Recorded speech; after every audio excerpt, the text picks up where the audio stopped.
ॐ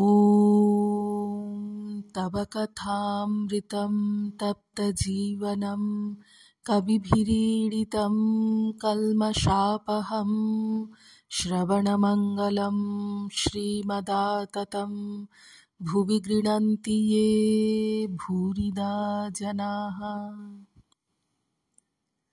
বলরাম মন্দিরে পুনর্যাত্রা দিবসে ভক্ত সঙ্গে 1884 তেসরা জুলাই। অধরের গায়ক বৈষ্ণবচরণ এইবার গান গাহিতেছেন। দুর্গা নাম জপ সদা রসনা আমার, দুর্গমে শ্রী দুর্গা বিনে কে করে নিস্তার। তুমি স্বর্গ তুমি মর্ত তুমি সে পাতাল, তোমা হতে হরি ব্রহ্মা দ্বাদশ গোপাল। দশ মহাবিদ্যা মাতা 10 অবতার, এবার কোন রূপে আমায় করিতে হবে পার। চল অচল তুমি মা তুমি সূক্ষ্ম স্থূল, সৃষ্টি স্থিতি প্রলয় তুমি তুমি বিশ্বমূল। ত্রিলোক জননী তুমি ত্রিলোক তারিণী, সকলের শক্তি তুমি তোমার শক্তি তুমি। এই কয়চরণ গান শুনিয়া ঠাকুর ভাবাবিষ্ট হইয়াছেন। গান সমাপ্ত হইলে ঠাকুর নিজে গান ধরিলেন।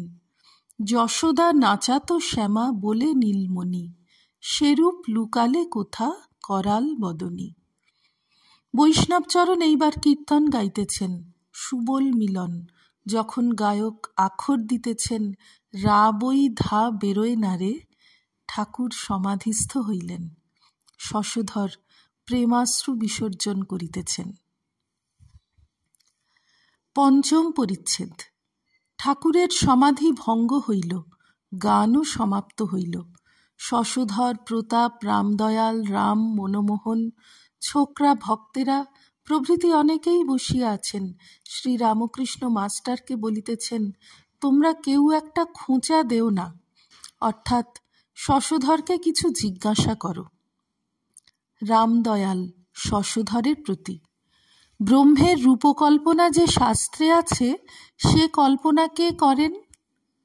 পণ্ডিত, ব্রহ্ম নিজে করেন, মানুষের কল্পনা নয়। ডাক্তার প্রতাপ, কেন রূপ কল্পনা করেন? শ্রীরামকৃষ্ণ, কেন? তিনি কারু সঙ্গে পরামর্শ করে কাজ করেন না, তার খুশি, তিনি ইচ্ছাময়। কেন তিনি করেন এ খবরে আমাদের কাজ কি? বাগানে আম খেতে এসেছ, আম খাও। কটা গাছ, হাজার ডাল, কত লক্ষ পাতা, এসব হিসাবে কাজ কি? বৃথা তর্ক বিচার করলে বস্তুলাভ হয় না। ডাক্তার প্রতাপ, তাহলে আর বিচার করব না? শ্রীরামকৃষ্ণ, বৃথা তর্ক বিচার করবে না, তবে সদসৎ বিচার করবে, কোনটা নিত্য কোনটা অনিত্য, যেমন কামক্রোধাদির বা শোকের সময়।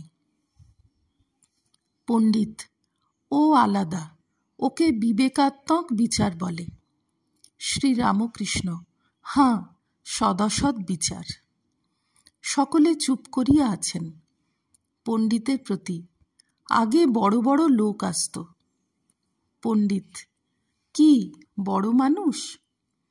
শ্রীরামকৃষ্ণ, না, বড় বড় পণ্ডিত। ইতিমধ্যে ছোট রথখানি বাহিরের 2 তলার বারান্দার উপর আনা হইয়াছে।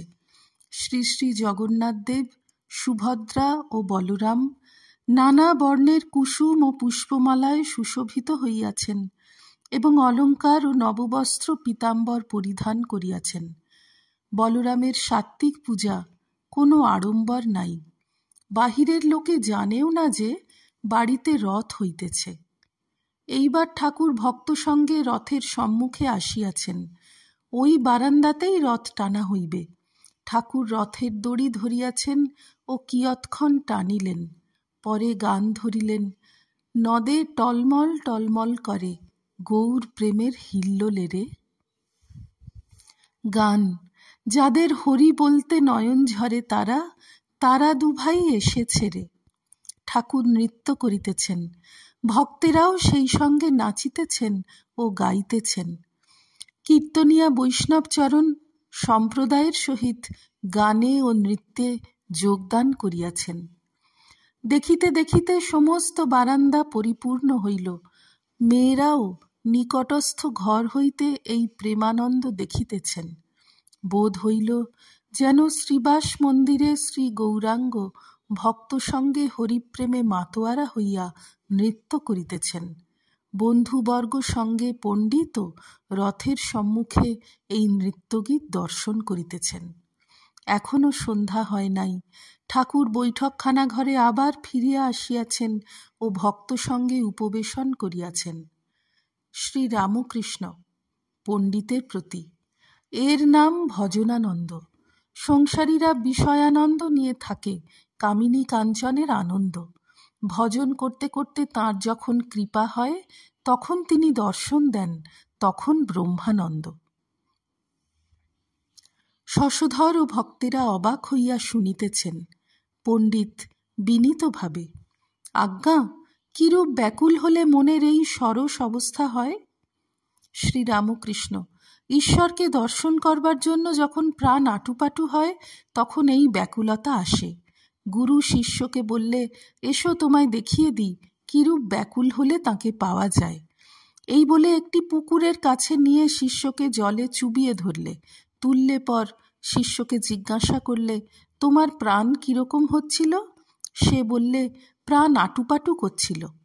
পণ্ডিত, হাঁ হাঁ, তা বটে, এবার বুঝেছি। শ্রীরামকৃষ্ণ, ঈশ্বরকে ভালোবাসা এই সার, ভক্তিই সার। নারদ রামকে বললেন, তোমার পাদপদ্মে যেন সদা শুদ্ধা ভক্তি থাকে, আর যেন তোমার ভুবনমোহিনী মায়ায় মুগ্ধ না হই। রামচন্দ্র বললেন, আর কিছু বর লও। নারদ বললেন, আর কিছু চাই না, কেবল যেন পাদপদ্মে ভক্তি থাকে। পণ্ডিত বিদায় লইবেন। ঠাকুর বললেন, একে গাড়ি আনিয়ে দাও। পণ্ডিত, আজ্ঞা না, আমরা অমনি চলে যাব। শ্রীরামকৃষ্ণ সহাস্যে, তা কি হয়? ব্রহ্মা যাঁরে না পায় ধ্যানে। পণ্ডিত, যাবার প্রয়োজন ছিল না, তবে সন্ধ্যাদি করতে হবে। শ্রীরামকৃষ্ণ, মা আমার সন্ধ্যাদি কর্ম উঠিয়ে দিয়েছেন।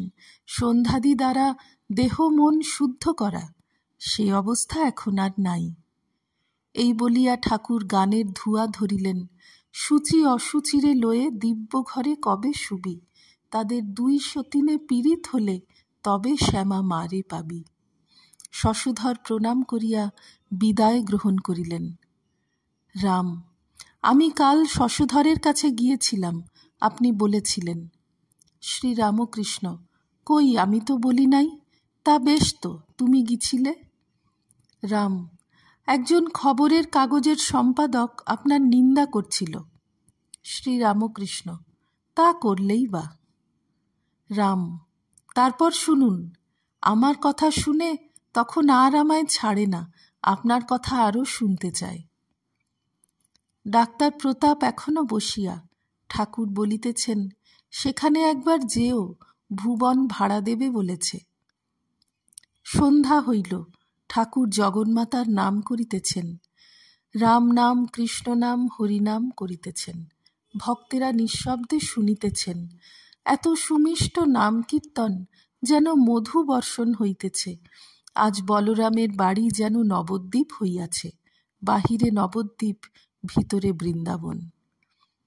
আজ রাত্রেই ঠাকুর দক্ষিণেশ্বরে যাত্রা করিবেন। বলরাম তাহাকে অন্তঃপুরে লইয়া যাইতেছেন, জল খাওয়াইবেন। এই সুযোগে মেয়ে ভক্তেরাও তাহাকে আবার দর্শন করিবেন। এদিকে ভক্তেরা বাহিরের বৈঠকখানায় তাহার অপেক্ষা করিতেছেন ও একসঙ্গে সংকীর্তন করিতেছেন। ঠাকুর বাহিরে আসিয়াই যোগ দিলেন। কীর্তন চলিতেছে। আমার গৌর নাচে, নাচে সংকীর্তনে, শ্রীবাসঙ্গনে ভক্তগণ সঙ্গে। হরিবোল বলে বদনে গোরা চায় গদাধর পানে। গোরার অরুণ নয়নে বহিছে সঘনে প্রেমধারা হে মঙ্গে। ঠাকুর আখর দিতেছেন, নাচে সংকীর্তনে, শশীর দুলাল নাচে রে, আমার গোরা নাচে রে, প্রাণের গোরা নাচে রে। ॐ निरञ्जनं नित्यमनन्तरूपं भक्तानुकम्पाधृतविग्रहं वै ईशावतारं परमेशमिड्यं तं रामकृष्णं शिरसा नमामः। श्रीरामकृष्णार्पणमस्तु।